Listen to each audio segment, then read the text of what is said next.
Hello everybody, this is Jack Dennis and welcome to our fly fishing and tying channel. I hope you're all having a good start to the new year and out tying a lot of flies. We started a couple of weeks ago with our Jack Dennis and Friends fly tying session. Our first one was with Dave Allison, and I'm going to be showing you some from the past. One of the things I've been involved with my fly tying career is setting up fly tying theaters and been involved with the many conclaves that fly fishing groups and clubs have over the country. And they really highlight tyers that you may not have ever met. And one of the best ones is one in Idaho, both the Western Idaho Expo and the Eastern Idaho Expo, which is in Idaho Falls. They've been doing these fly tying get-togethers for a long time. We're talking over 30 years. So I want to do some highlights from some that I filmed in 2009 and 2010. And you'll get a chance to meet some names you know, and maybe some names you didn't know. And one of the nice things about tying at these expos is all the excitement and sounds of people going around telling lots and lots of fly fishing stories. Most of them may be exaggerated. But one of the nice things about the theater is you get a chance to listen to the tyers talk about their experiences and answer questions. I think you're going to enjoy them. We're going to start this week with several. We'll try to give you the most information. And I know some of you are going to say, wow, you know, I don't know about the materials. Well, these are really uncut. So, you know, you do your best on figuring it out. But I think you're going to enjoy the interaction with the crowd and with the tyers. And really uncut and I think extremely fun. Let's get going.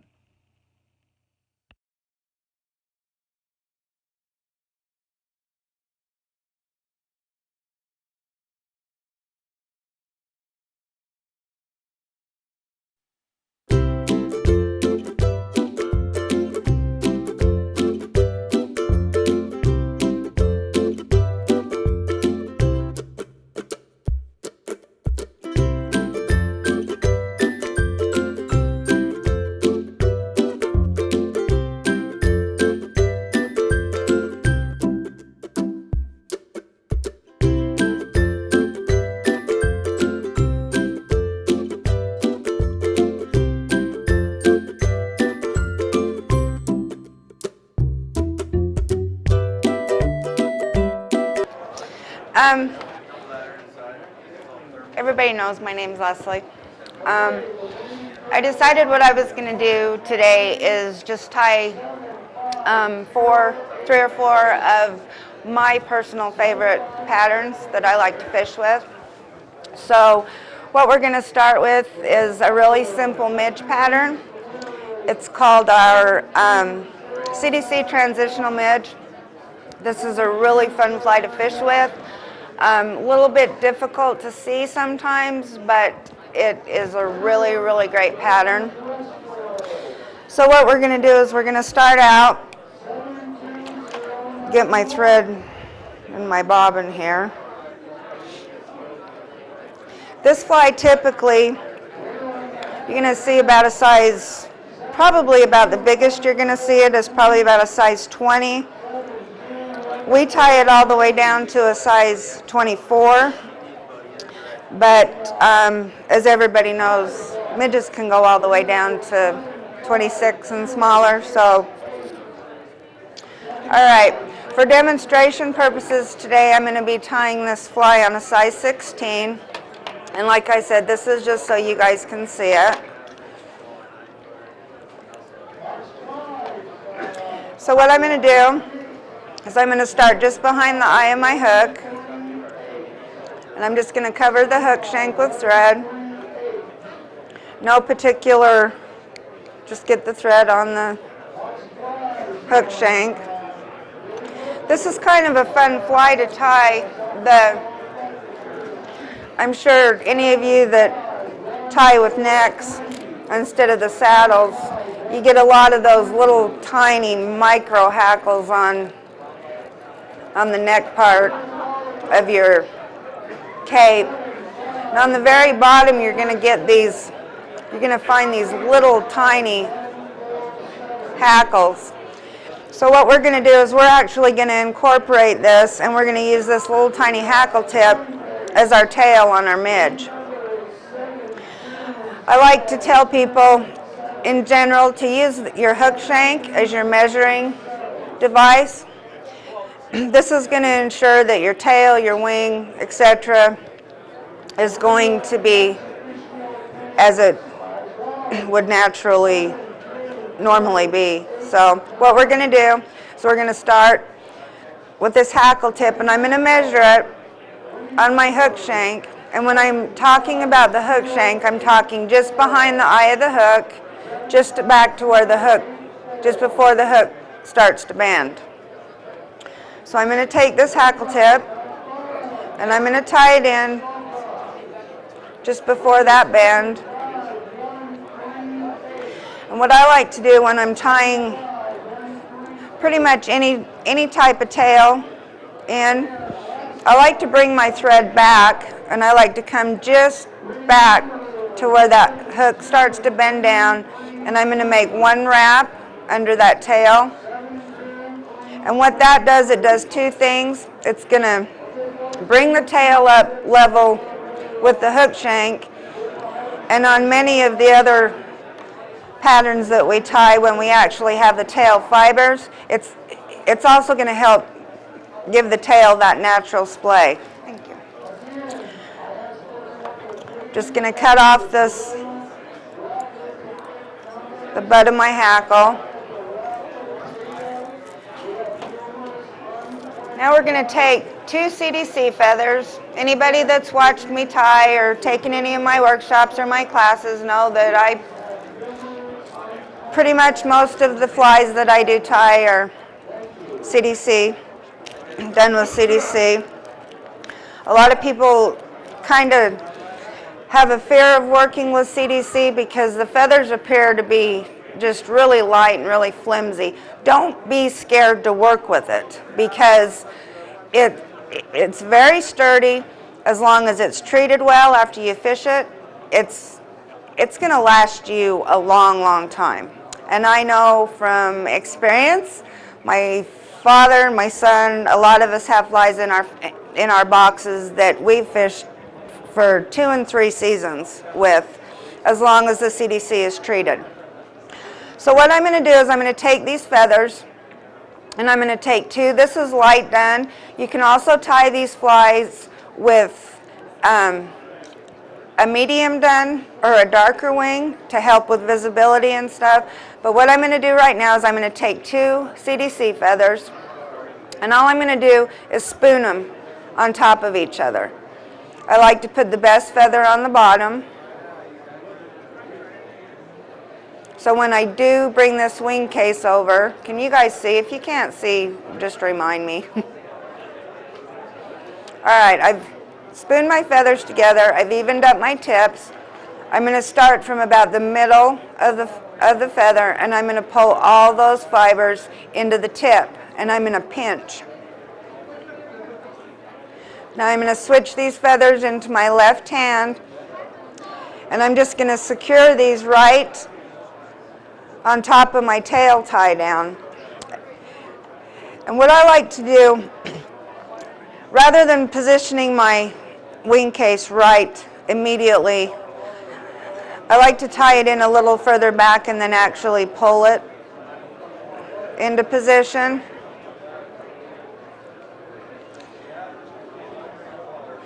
I'm going to bring my thread about halfway up the hook shank. And now we're going to incorporate some CDC legs into this pattern. And one of the neatest things about tying with CDC is there are so many different things that you can do with the actual fibers of the feather. You can use them for legs, you can use them for antennas, you can use them for tails. etc. It's just a really good all-around material. So when I select my legs, I like to find a feather that's usually pretty long and nice. I'm not really worried about the tips, and a lot of times when I'm tying this fly and several other patterns that I also tie with this same wing, a lot of times what I'll do, if I have a lot of long, nice fibers left at the bottom of my feather, when I clip that wing case off, I'll set those aside and come back at a later time and use those really long, nice fibers for the tails or legs as well.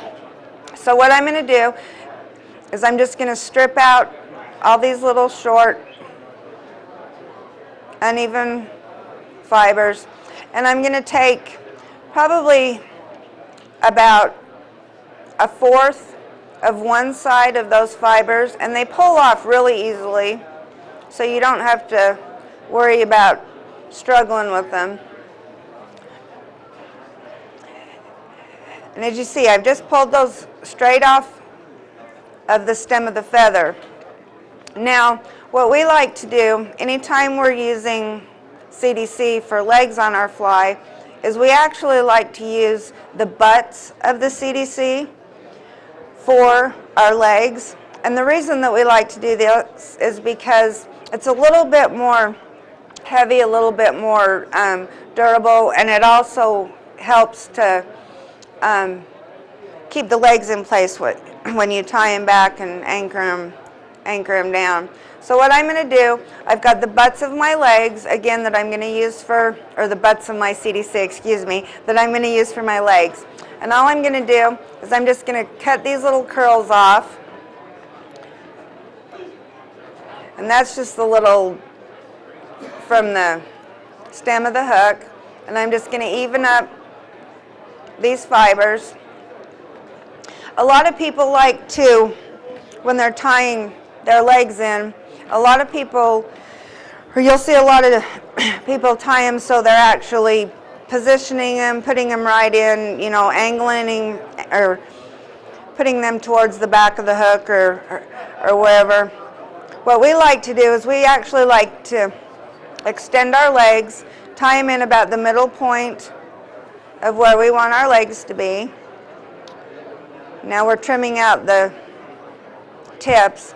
And you see I've got these really nice long fibers that extend far out away from the rest of the hook.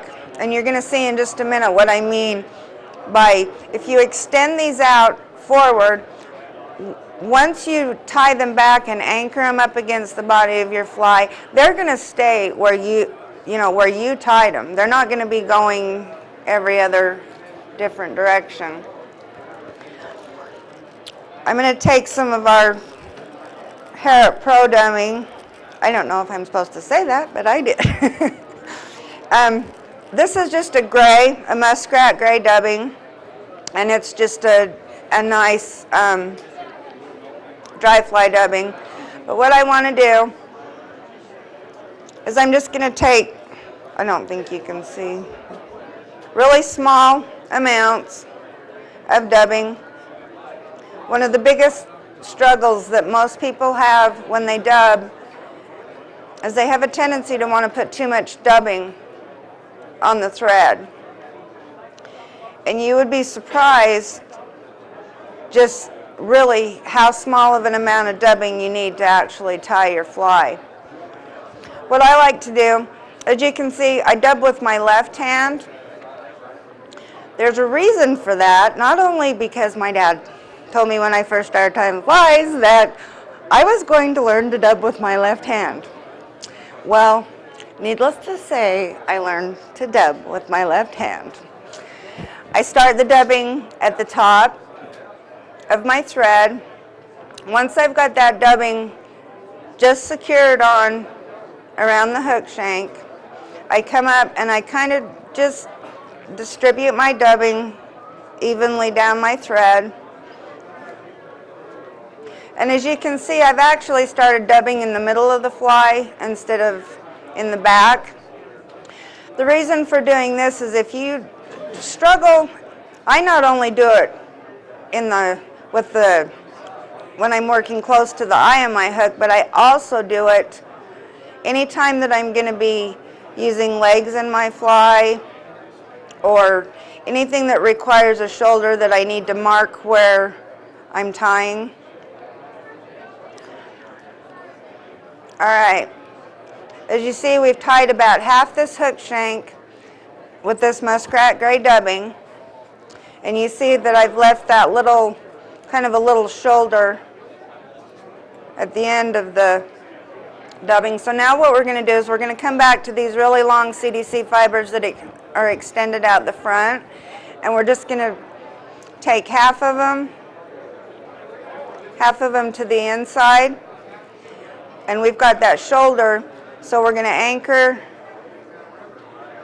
really tie that thread up against that dubbing shoulder, and then we're going to do it again on the outside. And you can see I'm really using that shoulder to lock those legs in place, and you can see they're there. They're not going anywhere. Now I'm going to take a little bit more of the natural dubbing, and I'm basically going to do the same thing that I did with the back half of the fly, because this fly has a pull-over wing case. I'm going to start my dubbing maybe about 1/8 of the way back from the eye of my hook, and I'm just going to work the dubbing back against the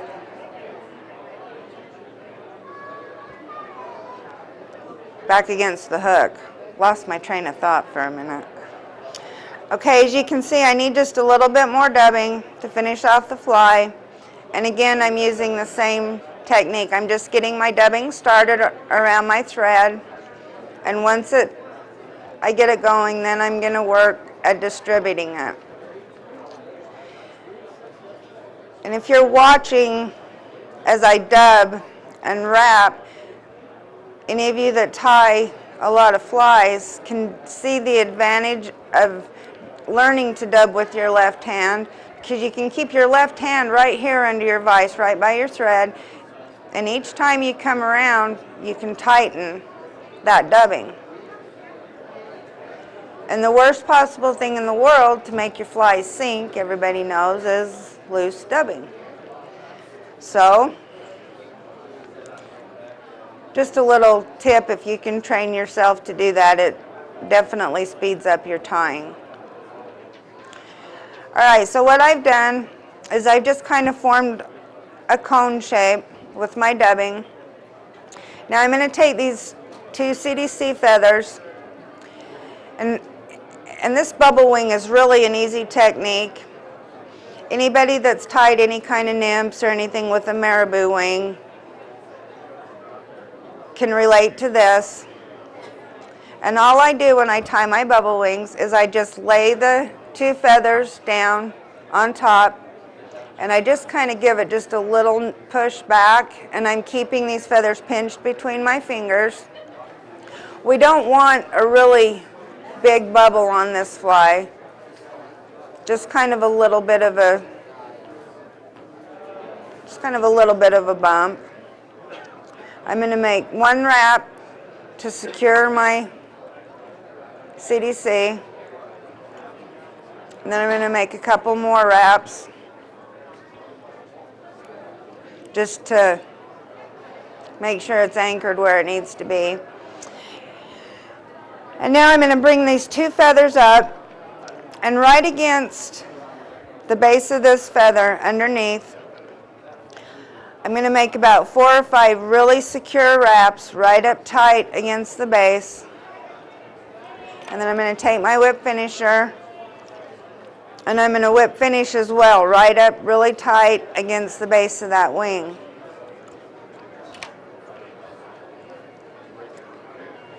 And anybody that's had any experience tying, the nymphs or, some of the other patterns that have the little tuft, I call it, of CDC or really any type of feather on when you're tying a wing case this particular way, you run a chance of having the eye of your hook clogged with the materials and stuff that you're working with. So what I've learned to do when I cut my CDC is I'm just going to hold it straight up, and I come in with my scissors at a really sharp angle to the back of the hook, and I just make one clean snip. Sometimes you have to groom it and get all the, but you can see you not only have those little gills or that little tuft of CDC as on the head of your fly, but you also have a clear eye of your hook. So now what I'm going to do is I'm going to trim my legs into place.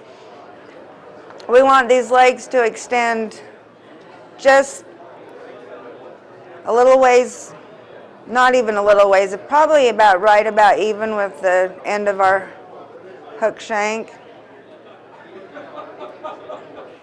I'm going to cut them on both sides. I like to cut mine separately just because then I know it's even and I've got the same amount of fibers on both sides.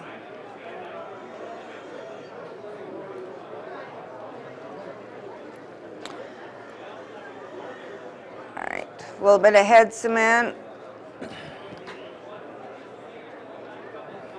Like I said in the beginning when I started tying this fly, you can also put a darker wing on this specific pattern to help with visibility. Same exact technique using black CDC and black dubbing to do a black midge. It's, you know, kind of what the tyer, I guess, is looking to, what type of a result you're looking to come up with. Any questions on this particular fly? Oh, come on. Help me make this. All right, I'm just going to sit this here.